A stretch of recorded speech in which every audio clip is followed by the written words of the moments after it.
Ski alp, ski alpinizmus je pôvodne spojenie lyžovania vo voľnom teréne, aj v horolezeckom teréne, preto je tam ten alpinizmus, že ten pravý ski alpinizmus je naozaj s použitím horolezeckého vybavenia, vrátane lana, vrátane cepínu, mačiek a je tam už potrebné naozaj poznať aj horolezecké postupy.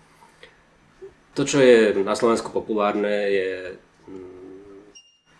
sú rôzne formy, napríklad ako ski touring takzvaný, kde viac menej ľudia chodia do voľného terénu, niekedy používajú aj zjazdové trate, či už na výstup, alebo teda aj na zlyžovanie. Ale je tam už menej toho ozajstného alpinizmu. V každom prípade je to aktivita, ktorá je veľmi, aj zo zdravotného hľadiska, veľmi dobrá, pretože tam človek zapája celé telo. Možno aj z toho mentálneho hľadiska, že ste v prostredí, ktoré nie je nejako komerčne preplnené, vyvetráte si tam hlavu, získate naozaj kondičku, vyplavia sa vám endorfíny a celkovo je radosť stráviť takýto deň alebo viac dní pri nejakej viacdňovej túre.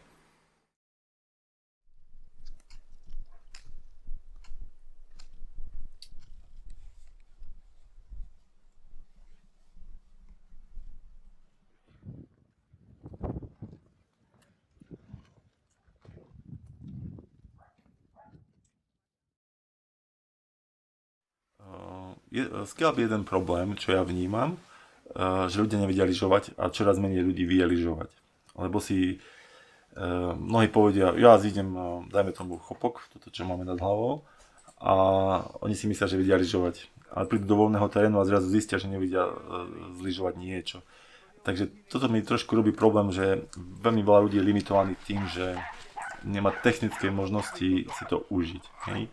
Lebo ak sa nenaučia lyžovať, tak proste jednoducho to, čo je na ski alpe krásne, ísť niekde do prírody, kde ukážem palcom, tamto chcem ísť a tam idem. Samozrejme rozmýšľam o tom, ako sa tam dostanem, ale môžem sa tam dostať. Urobím si vlastnú stopu, ja tým, že robím napríklad aj trasy na preteky, tak koľko razy sa tak zabávam sám pre seba, že pekne akože cik-cak, aby proste tá stopa bola ani nie strmá a tak ďalej, aby pekne vyzerala. Keď som bol na kurze rozhodcov voľakedy v zahraničí, tak ono to musí byť aj pekná fotka, aj tá stopa musí byť pekne urobená, že keď vidno viacej ľudí za sebou, aby to proste bol zážitok, aby to bolo také umelecké. Tak to isté, ja mám pocit, že keď chodím hore po tých horách, si viem kresliť stopu, viem si niekedy pozrieť aj v lese za mňou, čo ide. A niekedy mám z toho takú ako aj radosť, aj tak akože proste nakreslil som si nejakú stopu do toho snehu, do tej prírody a v podstate nič som tej prírode nespravil, ale tak sa nejakých zabávam, užívam si výhľady z kopcov, to všetci ľudia, ktorí majú pocit, že teda, čo majú chuť chodiť do prírody a majú radi pohľady z hor, tak si myslím, že to je pre všetkých stávané. Limit je podľa mňa to lyžovanie, ale ďalšia stránka veci, čo je veľmi veľké plus pre ski alpinizmus, to by som vedel povedať z vlastných skúseností, že pre kĺby je to strašne dobrý šport, lebo to zaťaženie kĺbového aparátu je v podstate minimálne a to mi prípada akože naozaj veľmi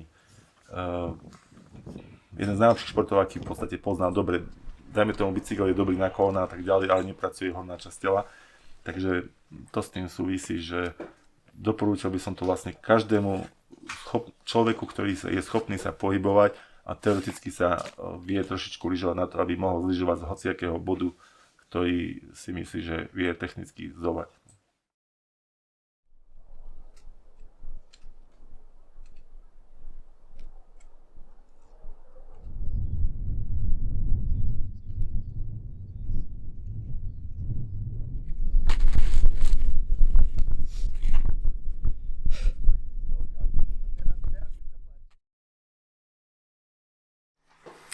Základnú ski alpinistickú výstroj tvoria lyže, ktoré sú spôsobené aj na výstup, aj na zlyžovanie.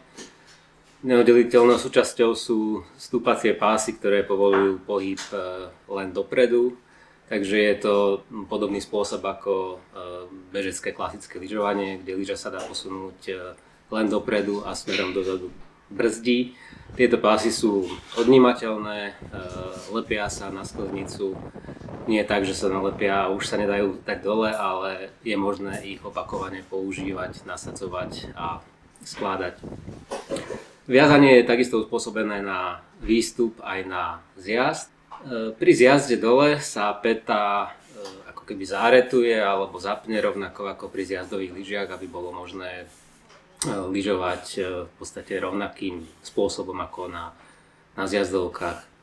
Lyžiarky sú takisto uspôsobené tomu, aby pri výstupe mali čo najväčšiu voľnosť, čo najväčší ohyb a aby stúpanie bolo čo najefektívnejšie a najjednoduchšie. Zase pri zjazdovaní smerom dole sa záretujú, zapnú a tá lyžiarka je podobná ako pri zjazdnom lyžovaní. Palice sa používajú rôzne, či už pevné, alebo skladacie, dvojdielne, trojdielne.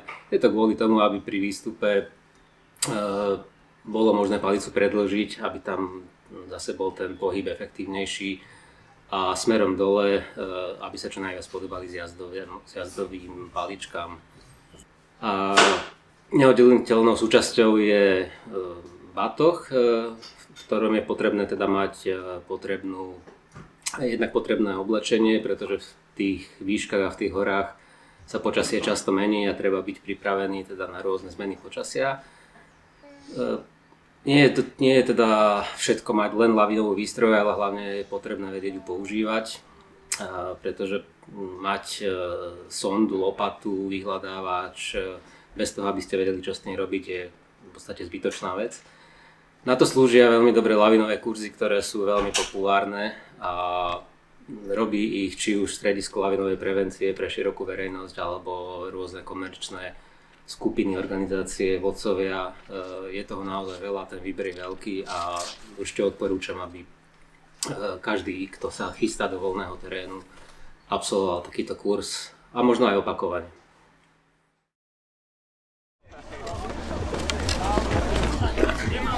Jedna technická vec, štafety, čo ste, ak ma počujete, druhý štafetár, neprechádza cieľom.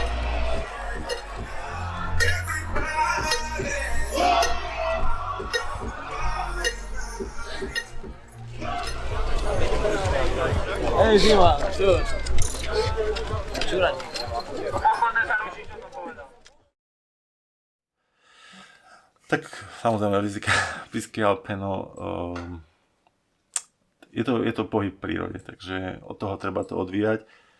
Počasie, vietor, hmla a tak ďalej, zablúdiť sa dá vždy, aj na zjazdovkách dokonca. Teraz je to v posledných dobách býva také zjazdovky sú, že ani nevedia ľudia ani zlyžovať dole.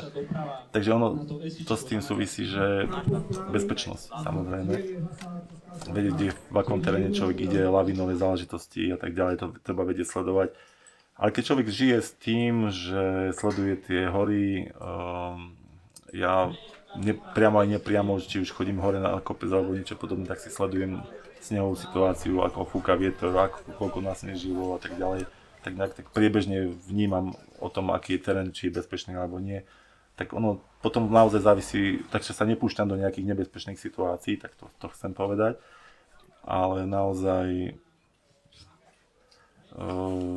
keď to človek nepreháňa a vie zvážiť svoje sily, čo sa týka zjazdového lyžovania potom smerom dole, tak